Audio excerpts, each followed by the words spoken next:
जय हिंद दोस्तों। आज का हमारा टॉपिक होने वाला है इंडियन जियोग्राफी का, भारत की तटरेखा। तो हम तटीय भाग का आज हम क्वेश्चन आंसर करने वाले हैं। उससे पहले हम थोड़ा सा व्याख्या के माध्यम से समझेंगे। तो देखिए, भारत तीन ओर से समुद्र से घिरा हुआ है। भारत के तटरेखा की लंबाई लगभग कितना है? 7516.6 किलोमीटर। 1970 के दशक के आंकड़ों के अनुसार ये वाला आंकड़ा दिया हुआ है 7516 किलोमीटर। लेकिन नवीनतम आंकड़ों के अनुसार भारत के तट रेखा की कुल लंबाई 11,098.81 किलोमीटर है। भारत की तट रेखा पूर्व में बंगाल की खाड़ी, दक्षिण में हिंद महासागर और पश्चिम में अरब सागर सहित मुख्य भूमि और द्वीपों से घिरी है। भारत की तट रेखा पर 9 राज्य एवं 4 केंद्र शासित प्रदेश स्थित हैं। आइए देखते हैं, ये वाला है राज्य या केंद्र शासित प्रदेश, और यहाँ पे है 1970 के दशक की आंकड़ों के अनुसार लंबाई जो कि किलोमीटर में है, और फिर अभी संशोधित लंबाई जो कि किलोमीटर में दिया हुआ है। तो आइए समझते हैं गुजरात की। देखिए, गुजरात राज्य की 1970 के दशक में कितना था? 1214.7 किलोमीटर। और ये वाला नवीनतम आंकड़ा है नवीनतम आंकड़ा दिया हुआ है 2340.62 किलोमीटर है। दूसरा में है महाराष्ट्र। महाराष्ट्र की लंबाई कितना है? 1970 के दशक में था 652.6 किलोमीटर, और नवीनतम आंकड़ा है 877.97 किलोमीटर। और गोवा राज्य का किलोमीटर है जो कि 1970 के दशक में 101 किलोमीटर था, और जो कि नवीनतम आंकड़ों के हिसाब से 193.95 किलोमीटर है। कर्नाटक राज्य है 280 किलोमीटर, और फिर वर्तमान में नवीनतम आंकड़ों के अनुसार 343.30 किलोमीटर है। और केरल राज्य की 1970 दशक में कितना लंबाई है? तो 569.7 किलोमीटर, और फिर है 600.15 किलोमीटर है नवीनतम आंकड़ों के अनुसार। आइए देखते हैं और भी कितना लंबाई है, उसके बारे में जानेंगे। देखिए, छठवां में है तमिलनाडु। तमिलनाडु की लंबाई कितना है? 906.9 किलोमीटर, जो कि 1970 के दशक का है। और फिर ये वर्तमान में है 1068.69 किलोमीटर, जो कि नवीनतम आंकड़ों के अनुसार दिया हुआ है। सातवां है, देखिए, आंध्र प्रदेश। आंध्र प्रदेश की लंबाई कितना है? 1970 के दशक में 973.7 किलोमीटर था, जबकि नवीनतम आंकड़ों के अनुसार है आंध्र प्रदेश की लंबाई 1053.07 किलोमीटर है।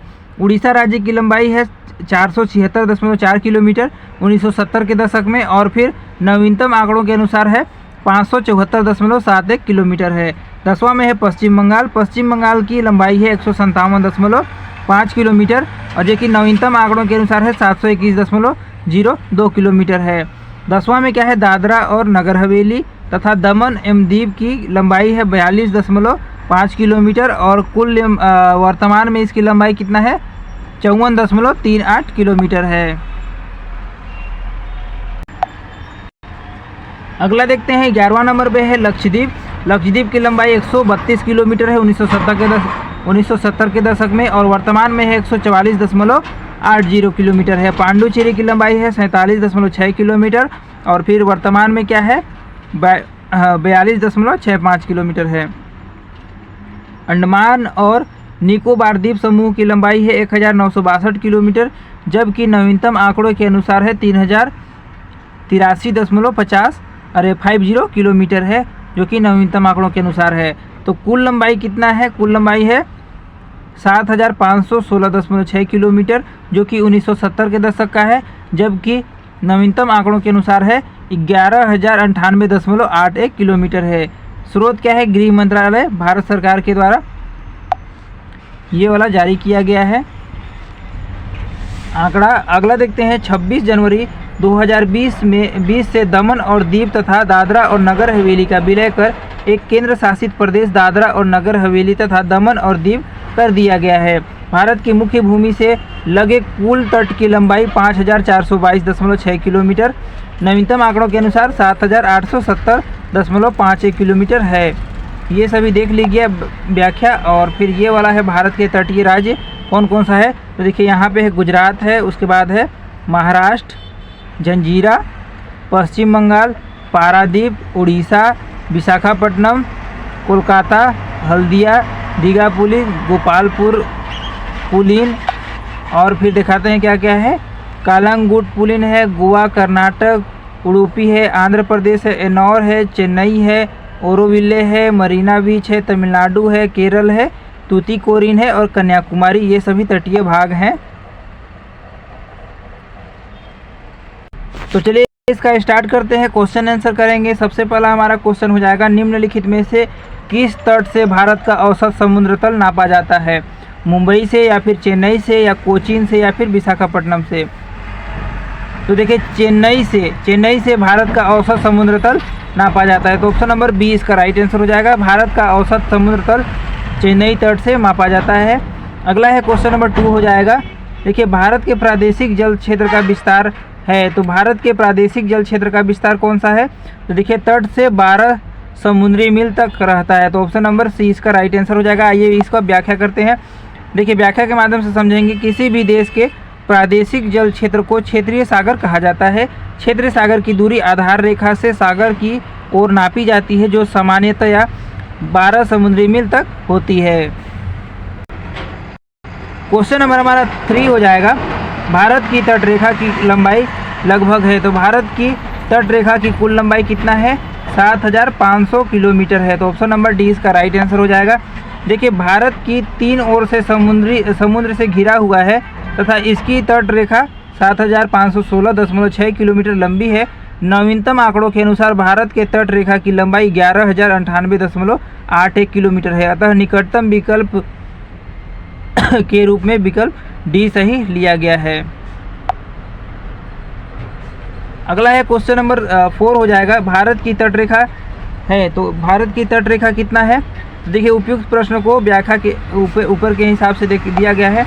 देखिए भारत की 3 ओर से समुद्र से घिरा हुआ है तथा समुद्री तट रेखा 7516.6 किलोमीटर लंबी है। नवीनतम आंकड़ों के अनुसार भारत के तट रेखा की कुल लंबाई 11098.81 किलोमीटर है। इसीलिए इसमें यहाँ से उत्तर को नहीं लिया गया है और ये वाला क्वेश्चन भी विलोपित कर दिया गया है। अगला देखते हैं क्वेश्चन नंबर 5 हो जाएगा हमारा। भारत के निम्नलिखित राज्यों में से किस तट रेखा सबसे लंबी है? तो किसकी तट रेखा सबसे लंबी है? महाराष्ट्र की, या फिर आंध्र प्रदेश की, या फिर केरल की, या गुजरात की? तो भारत के निम्नलिखित राज्यों में से देखिए गुजरात राज्य की तट रेखा सबसे लंबी है। तो ऑप्शन नंबर डी इसका राइट आंसर हो जाएगा।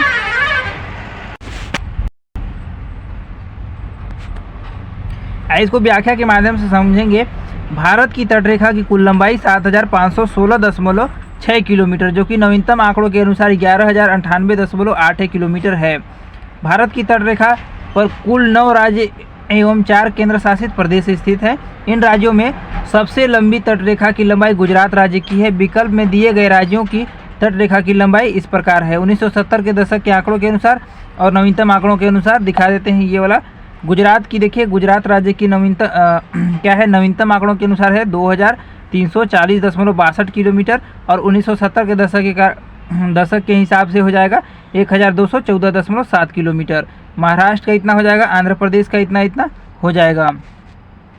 अगला देखते हैं क्वेश्चन नंबर 6 हो जाएगा। भारत के किस राज्य का समुद्री तट सबसे अधिक लंबा है? तो भारत के किस राज्य की समुद्री तट सबसे लंबा है? तो अभी हम पढ़े थे, देखिए ऑप्शन नंबर सी इसका राइट आंसर हो जाएगा, गुजरात।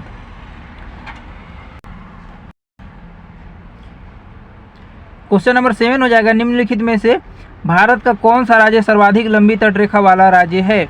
आंध्र प्रदेश, गुजरात, तमिलनाडु या फिर केरल?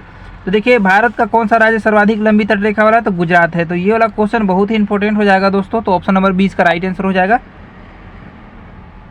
अगला देखते हैं क्वेश्चन नंबर 8 हो जाएगा। भारत में कितने राज्य तटरेखा से लगे हैं? तो भारत में देखिए 9 राज्य तटरेखा से लगे हुए हैं। तो ऑप्शन नंबर सी इसका राइट आंसर हो जाएगा। अभी व्याख्या में पढ़े थे। अगला है क्वेश्चन नंबर 9 हो जाएगा। प्राचीन भारतीय ऐतिहासिक भूगोल में रत्नाकर नाम का सूचक था, क्या था? हिंद महासागर का सूचक था। तो ऑप्शन नंबर सी इसका राइट आंसर हो जाएगा। देखिए प्राचीन भारतीय ऐतिहासिक साक्ष्यों में हिंद महासागर को रत्नाकर ज्वेल ऑफ माइन से संबोधित किया जाता है। इस आधार पर अभीष्ट उत्तर ऑप्शन नंबर सी होगा। अगला है क्वेश्चन नंबर 10 हो जाएगा, सर्वाधिक तटीय अपर्दन होता है लहरों से, ज्वार भाटा से, या फिर धाराओं से, या फिर सुनामी लहरों से। तो सर्वाधिक तटीय अपर्दन होता है लहरों से, तो ऑप्शन नंबर ए इसका राइट आंसर हो जाएगा।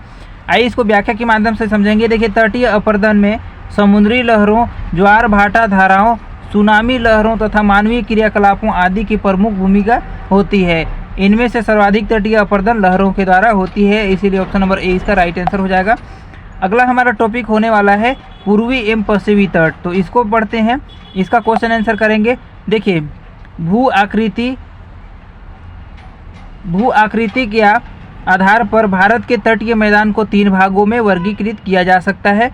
पहला है गुजरात या कठियावाड़ तटीय मैदान, और दूसरा है पश्चिमी तटीय मैदान, और तीसरा है पूर्वी तटीय मैदान हो जाएगा। तो दोस्तों, इसको थोड़ा सा हम व्याख्या के माध्यम से समझेंगे, उसके बाद इसका क्वेश्चन आंसर करेंगे। इससे पहले अगर वीडियो में आप नए होंगे तो हमारे चैनल को सब्सक्राइब कीजिएगा, लाइक कीजिएगा, शेयर जरूर कीजिएगा। तो चलिए समझते हैं। गुजरात तटीय मैदान गुजरात एवं दादरा नगर हवेली और दमन और दीव के तटीय भागों में विस्तृत है। यह साबरमती, माही आदि नदियों के जलोढ़ निक्षेपों से निर्मित है। इसके दक्षिण में अरब सागर एवं पश्चिम में कठियावाड़ प्रायद्वीप है। भारत का पश्चिमी तट पश्चिमी घाट और तथा अरब सागर के बीच स्थित एक संकीर्ण मैदान है। इस तट को 3 भागों में विभाजित किया जा सकता है। तट के उत्तरी भाग को कोंकण तट महाराष्ट्र तथा गोवा, मध्य भाग को कर्नाटक तथा कनारा तट को कर्नाटक एवं दक्षिणी भाग को मालाबार तट कहा जाता है। देखिए, कनारा तट गोवा में मंगलुरु के मध्य, जबकि मलाबार तथा मंगलुरु से कन्याकुमारी तक विस्तृत है। पूर्वी तटीय मैदान महानदी गोदावरी, कृष्णा तथा कावेरी नदियों के डेल्टाओं द्वारा निर्मित होने के कारण बड़ा उपजाऊ है। इसमें महानदी एवं कृष्णा नदियों के बीच के मैदान को उत्तरी सरकार तट कहा जाता है। देखिए, कोरोमंडल तट का विस्तार भारत के दक्षिणी प्रायद्वीप के दक्षिण पूर्व में आंध्र प्रदेश के फाल्स डीवी बिंदु, जो कि कृष्णा डेल्टा के पास से तमिलनाडु के केप कॉमेरिन कन्याकुमारी तक है। कोरोमंडल तट कृष्णा एवं कावेरी नदियों के मध्य विस्तृत है। महानदी डेल्टा क्षेत्र उत्कल मैदान कहलाता है। भारत के पश्चिमी तट पर स्थित प्रमुख बंदरगाह में मुंबई महाराष्ट्र, कांडला अरब दीनदयाल बंदरगाह गुजरात, मुर्मुगांव गोवा, जो कि मुर्मुगांव कहाँ है, गोवा में है, जवाहरलाल नेहरू जो कि महाराष्ट्र में है, और न्यू मंगलोर कहाँ है, कर्नाटक में है, एवं कोची केरल में है। देखिए, भारत के पूर्वी तट पर स्थित प्रमुख बंदरगाह कोलकाता, जो कि अब श्यामा प्रसाद मुखर्जी बंदरगाह के नाम से जाना जाता है। पारादीप, जो कि कहाँ है, उड़ीसा में है। विशाखापट्टनम आंध्र प्रदेश में है। एन्नौर अब कामाराजगार बंदरगाह तमिलनाडु, चेन्नई तमिलनाडु, वीओ चिदम्बरम तमिलनाडु स्थित है। तो चलिए शुरू करते हैं आज का इसका क्वेश्चन आंसर। भारतवर्ष के पश्चिमी तटीय निम्नांकित शहरों पर विचार कीजिए।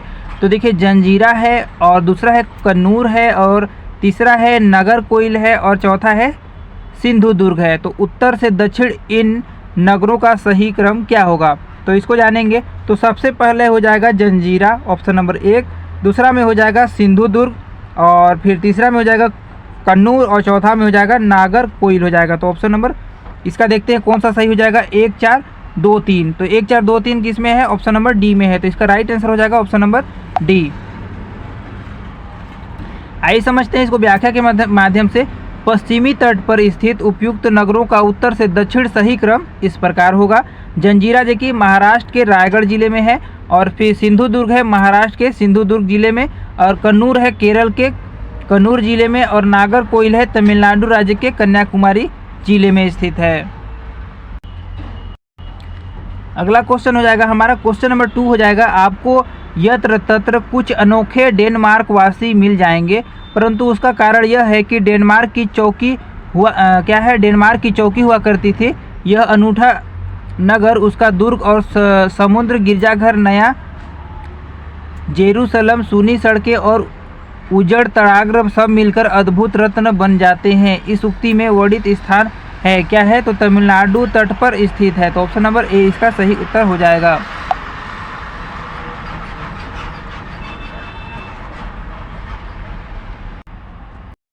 अगला क्वेश्चन है हमारा क्वेश्चन नंबर 4 हो जाएगा। भारतवर्ष के निम्न शहरों पर विचार करें तथा नीचे दिए गए कूट से ज्ञात करें कि इनमें से कौन पश्चिमी तट पर अवस्थित है। कौन कौन से हैं? तो जंजीरा है और फिर उडुपी है। तो 1 और 2 सही उत्तर हो जाएगा इसका। आइए देखते हैं इसका। तो इसका राइट आंसर हमारा हो जाएगा ऑप्शन नंबर ए 1 और 2। कैसे होगा इसको देखते हैं। उपयुक्त तटीय नगरों की अवस्थिति इस प्रकार है। जंजीरा कहाँ है? तो महाराष्ट्र के रायगढ़ जिले में है। उडुपी कर्नाटक के उडुपी जिले में है। ओरोविले कहाँ है? तो तमिलनाडु एवं पुडुचेरी की सीमा पर कोरोमंडल तट पर स्थित है। इस नगर का अधिकांश भाग तमिलनाडु में तथा कुछ भाग पांडुचेरी में स्थित है। और चौथा क्या है? तूतीकोरिन। तूतीकोरिन तमिलनाडु के दक्षिणी पूर्व तट पर स्थित है। अतः स्पष्ट है कि जंजीरा और उडुपी की पश्चिमी तट पर अवस्थित है, इसलिए विकल्प ए सही उत्तर हो जाएगा।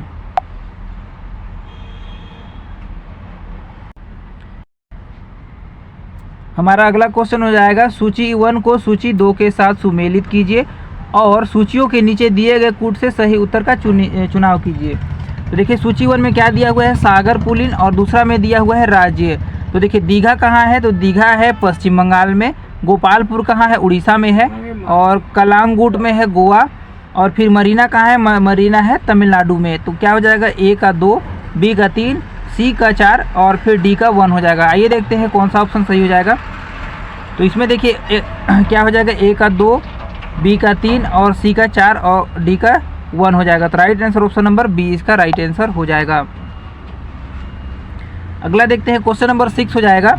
तमिलनाडु व आंध्र प्रदेश के तट का नाम क्या है? तो तमिलनाडु व आंध्र प्रदेश तट का नाम है कोरोमंडल है। तो ऑप्शन नंबर ए इसका राइट आंसर हो जाएगा। अगला है क्वेश्चन नंबर हमारा 7 हो जाएगा। तमिलनाडु का समुद्र तट कहलाता है। तो तमिलनाडु का समुद्र तट कहलाता है कोरोमंडल। ऑप्शन नंबर डी इसका राइट आंसर हो जाएगा। अगला है क्वेश्चन नंबर 8 हो जाएगा। भारत के निम्नलिखित तटों में से कौन कृष्णा डेल्टा एवं केप कोमोरिन के मध्य स्थित है? तो देखिए भारत के तटों में से कौन? तो देखिए कोरोमंडल तट कृष्णा डेल्टा एवं केप कोमोरिन के मध्य स्थित है। तो ऑप्शन नंबर ए इसका राइट आंसर हो जाएगा। अगला है क्वेश्चन नंबर 9 हो जाएगा। निम्नलिखित में से किसे केप कोमोरिन के नाम से भी जाना जाता है? तो देखिए कन्याकुमारी को केप कोमोरिन के नाम से भी जाना जाता है। तो ऑप्शन नंबर सी इसका राइट आंसर हो जाएगा। अगला देखते हैं क्वेश्चन नंबर 10 हो जाएगा। भारत के पश्चिमी तटीय मैदान के उत्तरी भाग को जिस अन्य नाम से भी जाना जाता है वह क्या कहलाता है? तो देखिए कोंकण कहलाता है। तो ऑप्शन नंबर सी इसका राइट आंसर है। अगला देखते हैं इसका व्याख्या करते हैं। भारत का पश्चिमी तटीय मैदान संकीर्ण है। इसके उत्तरी भाग को कोंकण तट और दक्षिणी भाग को मालाबार तट कहते हैं, जबकि पूर्वी तटीय मैदान के उत्तरी भाग को उत्तरी सरकार तट एवं दक्षिणी भाग को कोरोमंडल तट कहा जाता है।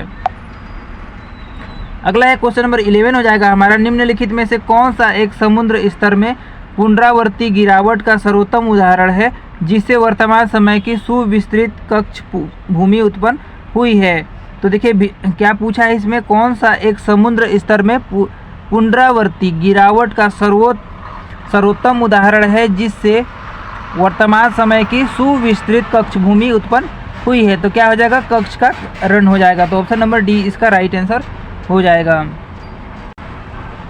आइए इसको व्याख्या के माध्यम से समझते हैं। देखिए कक्ष का रण भारत के गुजरात राज्य तथा पाकिस्तान के सिंध प्रांत के मध्य स्थित एक बृहद लवणीय दलहन दलदल कक्ष का रण समुद्र स्तर में पुनरावर्ती गिरावट का सर्वोत्तम उदाहरण है जिससे वर्तमान समय की सुविस्तृत कक्ष भूमि उत्पन्न हुई है। तो दोस्तों ये रहा इंडियन जियोग्राफी का क्वेश्चन आंसर, जो कि बहुत ही इम्पोर्टेंट टॉपिक था। अगर वीडियो अच्छा लगा हो तो हमारे चैनल को सब्सक्राइब कीजिएगा, लाइक कीजिएगा, शेयर जरूर कीजिएगा। मिलते हैं एक नए टॉपिक के साथ, तब तक के लिए जय हिंद, जय भारत।